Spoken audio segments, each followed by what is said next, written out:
तर सोमवारी जेव्हा औरंगजेबाच्या कबरीवरून आंदोलन झालं त्यानंतर त्याच दिवशी रात्री नागपूरमध्ये औरंगजेबाच्या कबरीवरून चांगलाच वाद पेटला। कबर हटवण्याच्या मागणीसाठी झालेल्या निदर्शनानंतर नागपुरामध्ये हिंसा भडकली आणि त्यानंतर वाहनांची जाळपोळ करण्यात आली। यावेळी हल्लेखोरांनी त्या ठिकाणी आलेल्या पोलिसांवरही दगडफेक केली। त्यात काही पोलीस कर्मचारी जखमी झाले। इतकंच काय तर आगीवर नियंत्रण मिळवण्यासाठी आलेल्या अग्निशामक दलाच्या जवानांनाही हल्लेखोरांनी लक्ष्य केलं। त्यानंतर पोलिसांनी सर्च ऑपरेशन राबवत हल्लेखोरांना ताब्यात घेण्यास सुरुवात केली। हिंसाचाराच्या घटनेनंतर पोलिसांनी नागपूरमध्ये कलम 144 लागू केलं। दरम्यान हिंसाचाराची घटना नेमकी कशी घडली त्याचा आढावा घेऊया।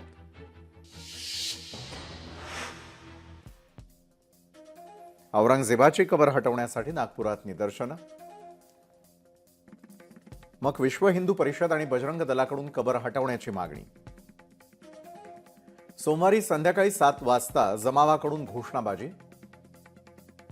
तर दोन्ही गटाकडून घोषणाबाजीला सुरुवात। महाल परिसरात तणावपूर्ण परिस्थिती नियंत्रणात आणण्यासाठी पोलिसांचे प्रयत्न। मग सोमवारी रात्री 9 वाजेनंतर परिस्थिती आणखी चिघळली। जमावाकडून पोलिसांच्या दिशेने दगडफेक करण्यात आली। जमावाकडून रस्त्यावरील वाहनांची जाळपोळ आणि तोडफोड। तर परिस्थितीवरती नियंत्रण मिळवण्यासाठी पोलिसांनी अश्रुधुराच्या नळकांड्याही फोडल्या। अग्निशामक दलाच्या जवानांवरही जमावाकडून त्यानंतर जोरदार दगडफेक करण्यात आली। सर्च ऑपरेशन सुरू करत पोलिसांनी काहींना ताब्यात घेतलं।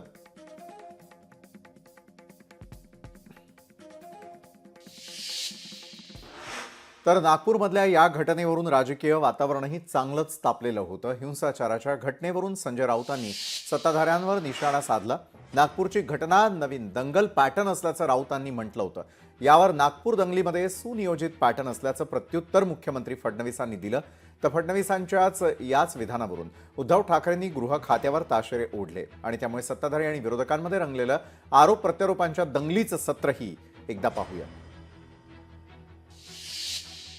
अशा प्रकारे दंगली घडवतात, हिंदूंना भडकवण्यासाठी आधी हिंदूंवर हल्ले केले जातात। हा एक नवीन पॅटर्न निर्माण केलेला आहे। हा नवीन पॅटर्न, कोणाची हिंमत आहे इथे अशा प्रकारे काम करण्याची नागपुरात किंवा मुंबईत? मला वाटत नाही। हा एक दंगल पॅटर्न महाराष्ट्रामध्ये नवीन किंवा देशात नवीन निर्माण झालेला आहे। आधी हिंदूंच्या डोक्यामध्ये भय निर्माण करायचं, त्यांच्यावरती हल्ले घडवायचे आणि मग त्यांना दंगलीसाठी प्रवृत्त करायचं आणि मग अख्ख्या राज्यात देशात दंगली पेटवून 2029च्या निवडणुकीला सामोरं जायचं। हा नवीन दंगल पॅटर्न निवडणुकीतला तयार झाला। सकाळची एक घटना घडल्यानंतर मध्यंतरीच्या काळामध्ये पूर्णपणे शांतता होती, पण त्यानंतर मात्र संध्याकाळी काही लोकांनी जाणीवपूर्वक अशा प्रकारचा हल्ला केल्याचं या ठिकाणी लक्षात येत आहे। याचं कारण जवळपास एक ट्रॉली भरून त्या ठिकाणी दगड मिळालेले आहेत आणि काही लोकांनी जमा करून ठेवलेले दगड, वरती जमा करून ठेवलेले दगड हे आपल्याला पाहायला मिळाले। शस्त्र देखील मोठ्या प्रमाणात त्या ठिकाणी होते, ते शस्त्र जप्त करण्यात आलेले आहेत। वाहनांची जाळपोळ त्या ठिकाणी झालेली आहे आणि ठरवून काही ठराविक घरांना, काही ठराविक आस्थापनांना त्या ठिकाणी लक्ष्य करण्यात आलेलं आहे। 3 DCP लेवलचे लोक या ठिकाणी जखमी झालेले आहेत आणि जसं मी सांगितलं की यातल्या एका DCPवर तर थेट कुऱ्हाडी वार हा त्या ठिकाणी करण्यात आलेला आहे। त्यामुळे निश्चितपणे याच्यामध्ये काही ना काही एक प्रकारे काही लोकांचा सुनियोजित पॅटर्न हा देखील त्या ठिकाणी दिसतो आहे। अशा लोकांना त्या ठिकाणी त्यांच्यावर कारवाई ही केलीच जाईल। कुठल्याही परिस्थितीमध्ये कायदा आणि सुव्यवस्था हाती घेण्याची कोणालाही परवानगी या ठिकाणी देण्यात येणार नाही। आणि मी एक गोष्ट स्पष्टपणे सांगतो, पोलिसांवर ज्यांनी हल्ला केला असेल त्यांना काय झालं तरी सोडलं जाणार नाही। गृहमंत्र्यांचं गृह म्हणजे गृहमंत्र्यांचं घर हे नागपूर आहे।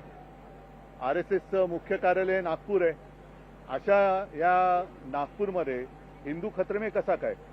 मग इतके वर्ष तुम्ही केलं तरी काय नेमकं? मग पूर्वनियोजित असेल तर तुमचं गृह खातं झोपा काढत होतं का? हा पूर्वनियोजित कट तुमच्या कानावर आला का नाही? आणि जर आला असेल तर तुम्ही त्याच्याकडे दुर्लक्ष केलं का? या सगळ्या एका प्रश्नामध्ये अनेक प्रश्न दडलेले आहेत। लोकशाही मराठी ऐका, पहा, जागरूक रहा।